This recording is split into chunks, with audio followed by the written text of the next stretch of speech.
Good evening, everybody. Welcome to your Rangers Review press conference reaction video. We've heard from both Russell Martin and Derek Cornelius ahead of tomorrow's Europa League opener against Genk. Blair Malloy is outside the gates at Auchenhowie Forest, and he has been speaking to both. First of all, Blair, how goes it?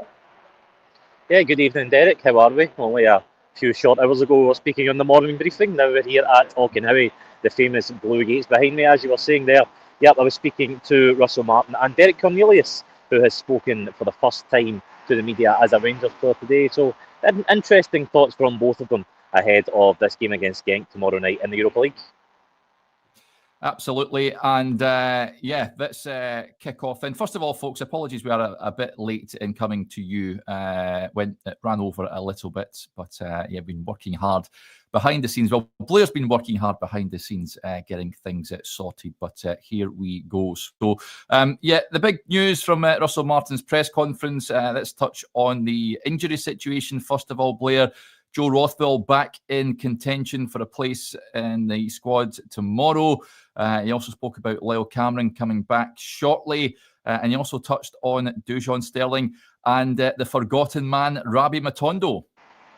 Yeah, that was an injury update we've been waiting on for a little while. I think it was good just to round them up this afternoon and get them all ticked off. Joe Rothwell, who we've seen sitting in the stands for the game against Hibs the other week, he will be back in the squad. And he went in a little bit deeper on Joe Rothwell. He was asked if he thinks that Joe Rothwell has shown his best form since he got here. He said that he hasn't really been able to show what he's capable of as yet, and listed off a number of factors of moving to a new city, having a young family. I would recommend everyone go and watch that particular segment of the press conference where he just goes a little bit deeper into Joe Rothwell. As for Lyle Cameron, he's been one that I know every time I've been on the feed in the mornings, people have been asking, where's Lyle Cameron? Why is he not in the squad? He picked up a bit of an injury.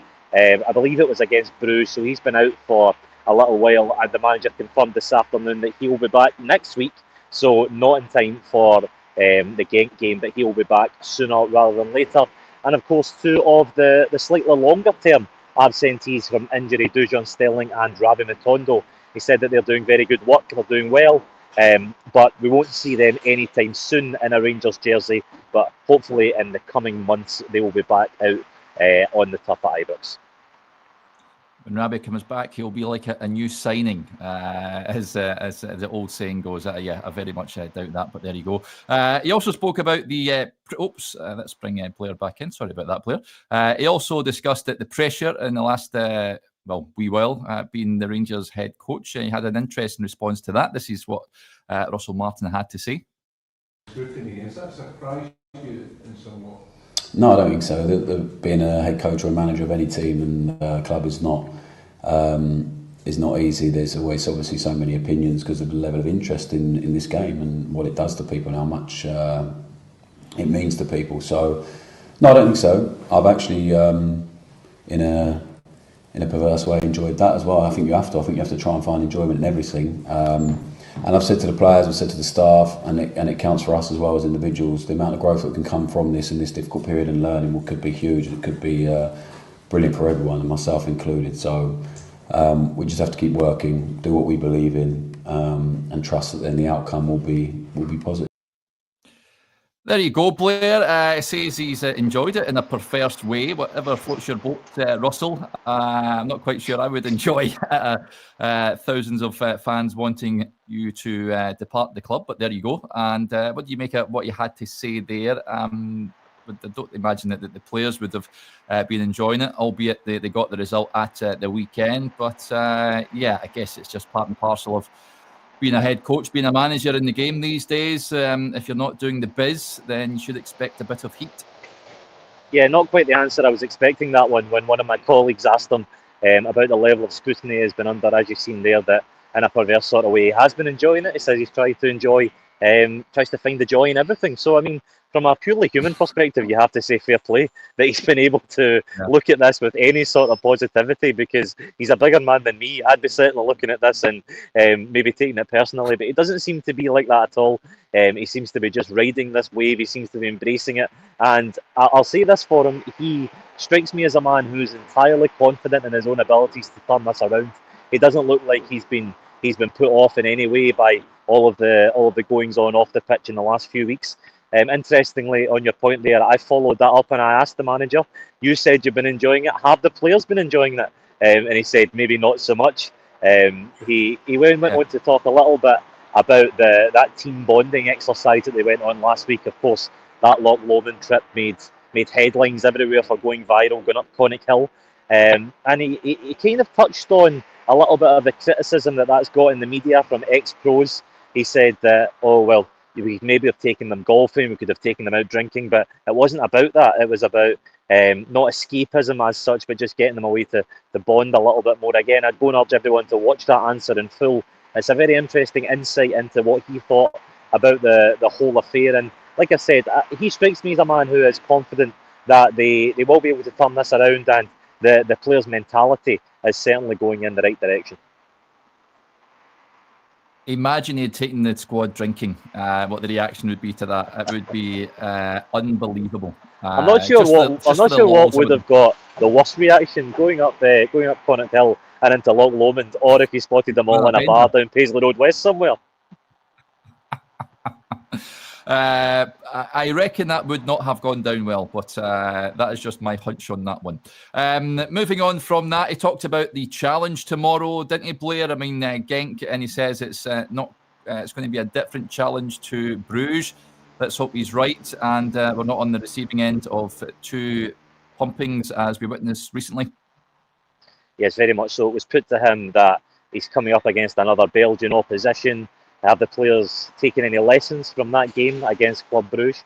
He says he sees it a completely different challenge. It was also put to him that Genk haven't been on the best of form so far this season, and they maybe haven't started their campaign as well as they would have liked. But he said that there will be opposition fans in the Genk end saying the same about Rangers. So it kind of balances out a little bit in that regard. But he'll be well aware of the challenges that this Genk team poses. We spoke about it a little bit this morning on the morning briefing. They obviously have the Greek teenage sensation Konstantinos Gers. Now, whether he is actually fit for this game, it remains to be seen, but it would be a massive, massive positive for Rangers if he didn't make it. They also have former Celtic striker O in their ranks. He was, of course, tipped for personally a shock money move to Stuttgart. There was rumoured fees of around £20 million for him, which if anybody watched his time in Scotland may have been a bit surprised by that. But he remains with Genk, and he remains a threat coming to Ibrox tomorrow night. Yeah, I had an issue with his medical when he was set to sign for Stuttgart. So, that move never materialised in the summer. As well as that, he discussed Andrew Cavenagh, which I thought was interesting. Of course, he was at the game at the weekend.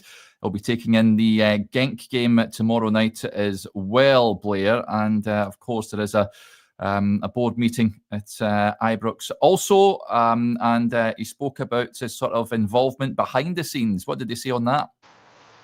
Yeah, so he'll be at the Genk game tomorrow, Andrew Cavenagh, and this will really bring the curtain down on his week over to check on his investment. Really started it off by coming in to watch that Hibs game, and he will stay for the Genk game as well to just see how things are going. He's been playing a very active role with the squad and Russell Martin in the days that he's been here. The manager said today that he's had plenty of discussions with Andrew Cavenagh.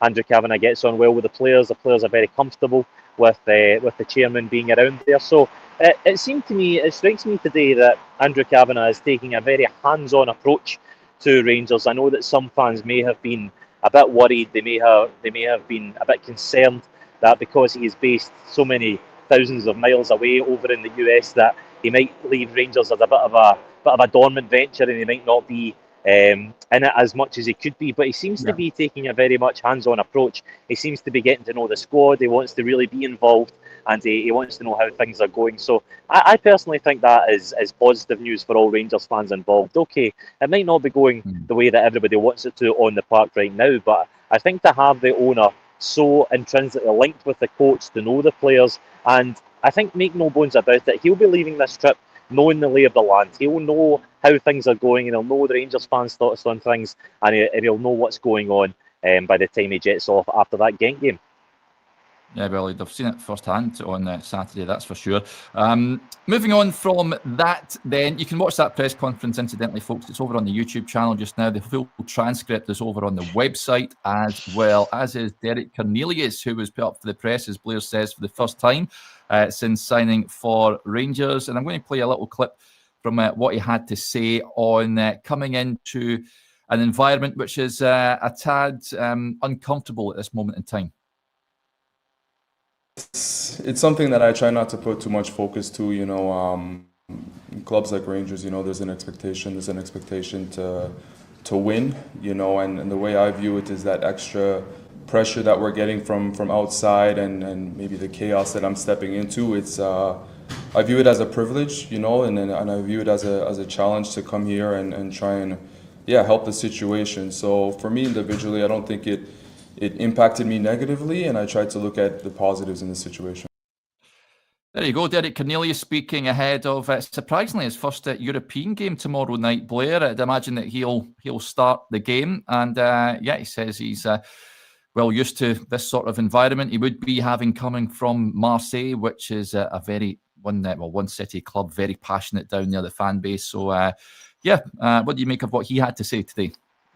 Yeah, a few things on that, Derek. I was quite surprised. It's one of those stats that takes you back a little bit, that he's not actually played a European game before, and he mentioned that at the beginning of his press conference, saying that this is going to be his first outing in European competition. I was very impressed by Derek Cornelius today. I must admit, the way he spoke, he was very calm, he was very collected. He looked like a defender you really want at the back, someone that you can see leading the line, someone you can see giving instruction, and someone you can see being a little bit of a role model to the younger players. I actually asked him that, whether he sees himself as that role model figure to some of the youngsters in the squad. He said maybe not necessarily he would bracket himself as that, but rather he would let his actions do the talking, and he sees the best way to come out of difficult circumstances is to just be as professional as possible and keep your performance levels as high as possible. So I was very impressed by his approach on that. As you mentioned there, obviously he's came from Marseille, another club where it can be, how should we say, tasty, to say the least. And he knows that the weight of expectation on players at Marseille is similar to that of here at Rangers. So he's not surprised by what he's came into. He was also put to him today that coming into a club like Rangers and coming in with everything that's going on just now, it may have put some players off. It may have put players with a bit less of a mentality. It might not have wanted to move here, but he didn't seem fazed by it at all. He seemed like he was really up for the challenge, that he really wanted to come here and make his mark. He spoke about the fans quite interestingly. He said that the Rangers team, Rangers players can really use them as the 12th man, but he also admitted that sometimes when the fans are against you or the fans aren't happy with what's on the park, but it can be a little bit of an obstacle. But he did clarify that by saying that it's up to the players to make sure that the fans are on board and that the fans will feed off of what they bring them on the pitch. So overall, very impressed with the way Derek Cornelius carried himself at today's press conference for the first time speaking to him as a Rangers player. Yeah, Colin Smith with an interesting point. He messages in. Hi, Colin. He says, seems to me that a lot of the players are starting to get the Rangers way, so that gives me real hope moving forwards. I hope so, Colin. I very much hope that we start seeing the team putting together a string of performances and results, because we sure need it, that's for sure. Right, that will do us there. Before we go, just a bit of a plug. Many of you who tune in to the show might not be a subscriber, first of all, so make sure you hit that subscribe button. And the best way to consume your Rangers content on the Rangers Review, folks, is via our app. Many of you might not know that we do have an app. Well, we do. It's totally free to download. So if you've got an Apple or an Android phone, get it downloaded, and then you can consume all your Rangers content on there. Right, a big thank you to Blair as ever, and thank you to you all for tuning in to the show. Heads up tomorrow. Joshua will be joining me at 9:30 as we build up to that game tomorrow night. So we hope you can join us for that. Until then, enjoy your Wednesday, whatever you are doing, and we'll speak again soon. Bye for now.